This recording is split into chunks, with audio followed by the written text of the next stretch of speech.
She laughed in my face. Loud, sharp, deliberate, while everyone at the party pretended not to stare.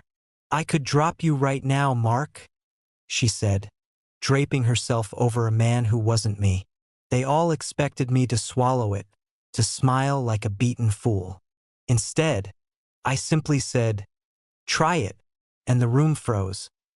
Before we go on, make sure you subscribe, hit that like button, and leave a comment, because this story, you won't see the ending coming. It happened at a charity dinner, of all places.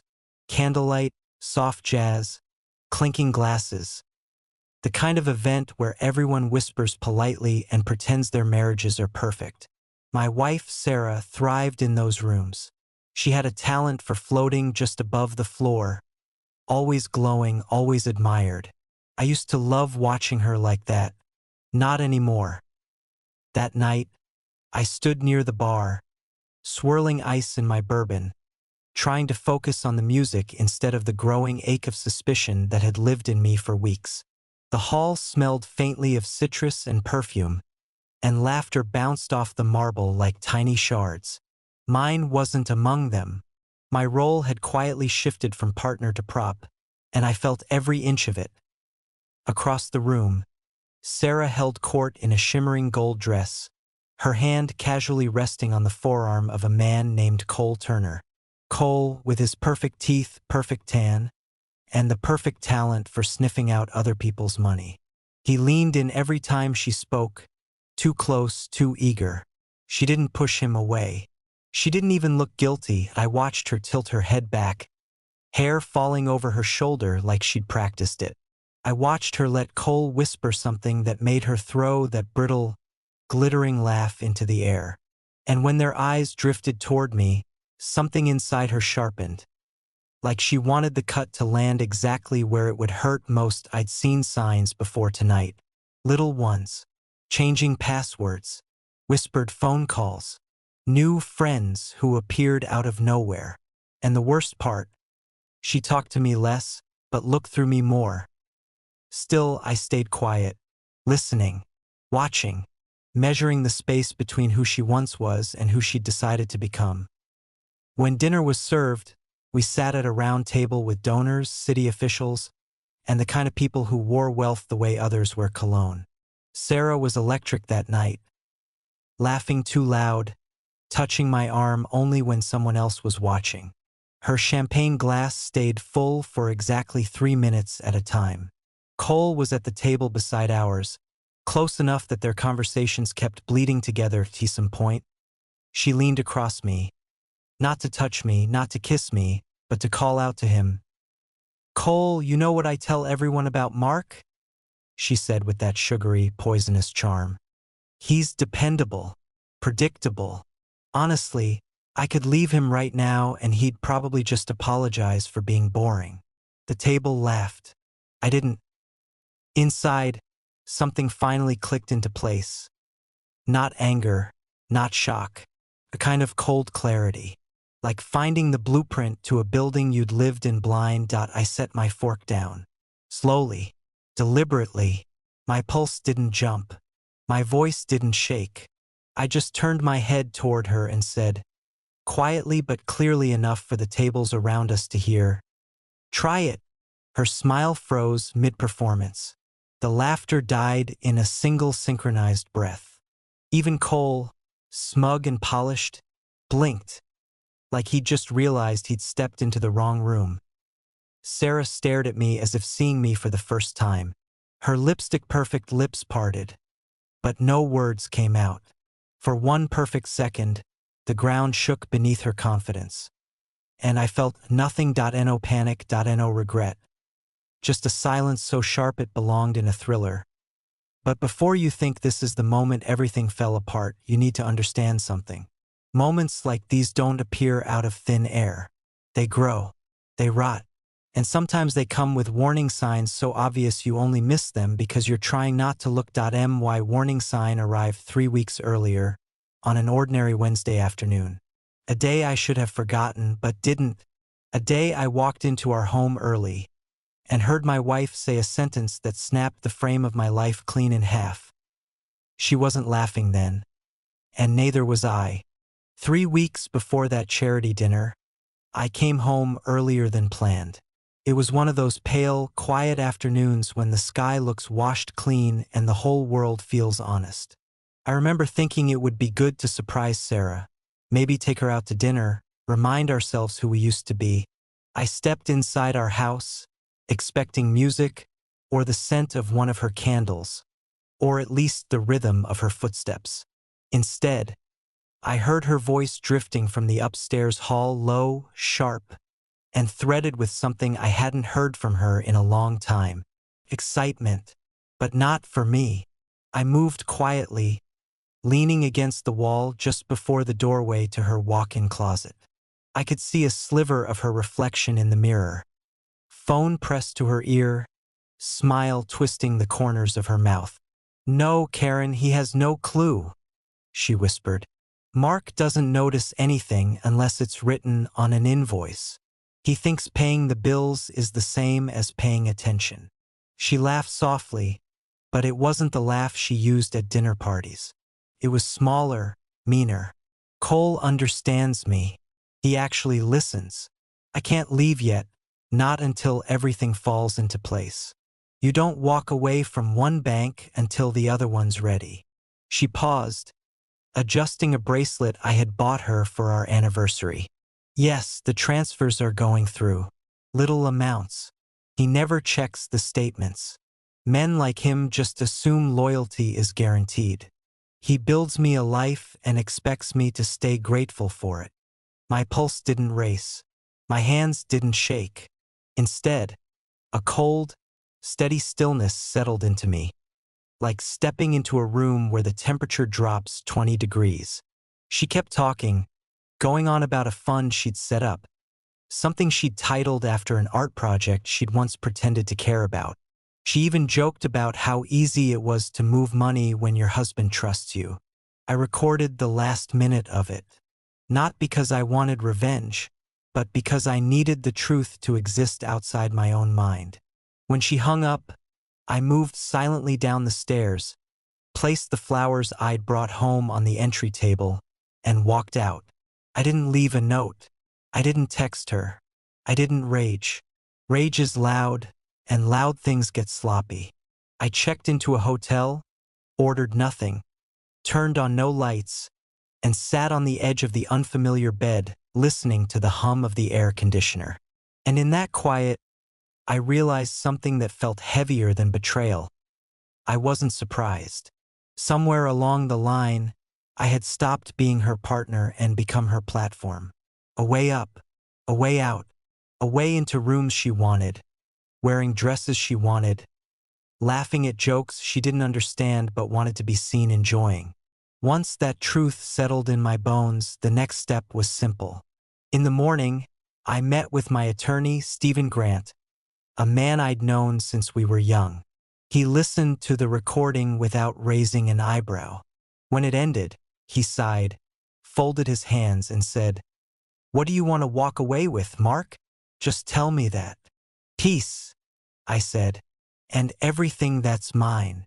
We got to work, quietly, efficiently, methodically, while she slept in our bed, while she shopped with my credit cards, while she hosted brunches and posted photos of her perfect life.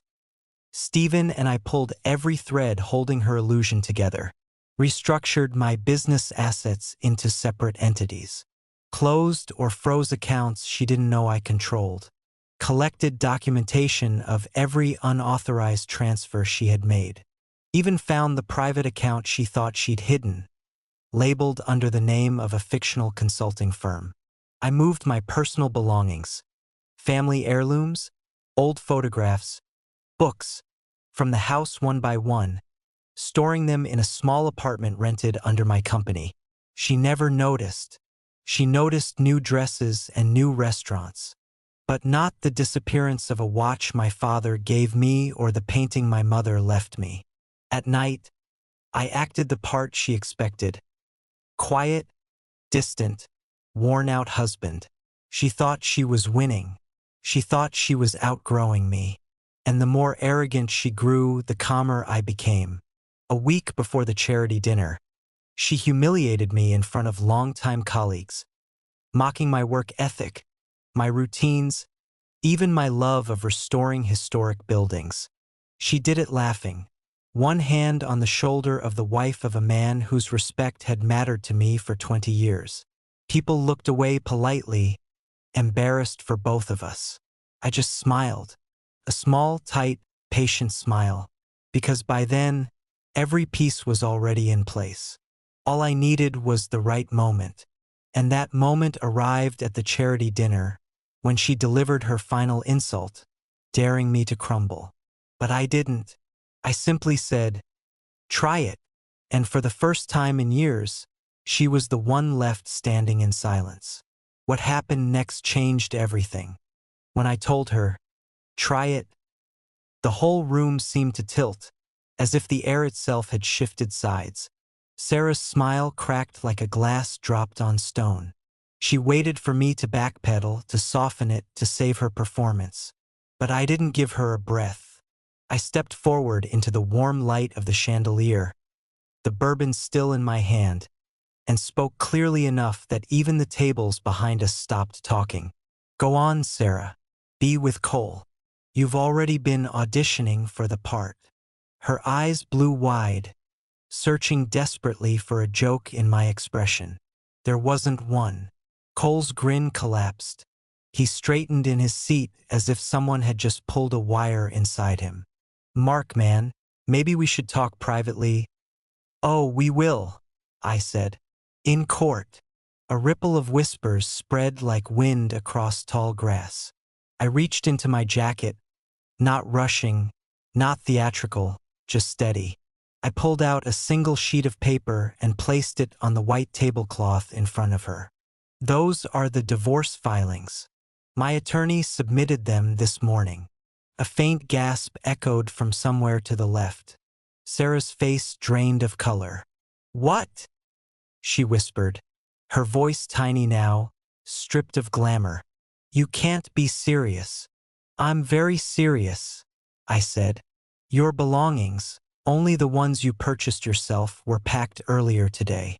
They should be at your mother's by now." She stared at me as though the floor had vanished beneath her. You packed my things?" "You're welcome to whatever was actually yours," I said, which wasn't much. Cole took a step back, eyes darting toward the exit. "Don't go anywhere, Cole," I said calmly. "I'm sure Sarah will need you, especially now that the joint accounts are frozen and the cards were canceled an hour ago." He blinked, swallowed, and managed a weak, "This isn't my business." "Of course it isn't," I said. "It never was. But she thought it was. She thought you were her rescue plan." His face twisted into something ugly and embarrassed. He looked at Sarah, saw the ruins setting into her features, and made the quickest retreat I've ever seen, vanishing into the crowd like someone fleeing a burning building. Sarah lunged toward him, but stumbled. She caught herself on the edge of a chair, trembling so hard the sequins on her dress shivered. When she turned back to me, her expression was a mixture of terror and disbelief.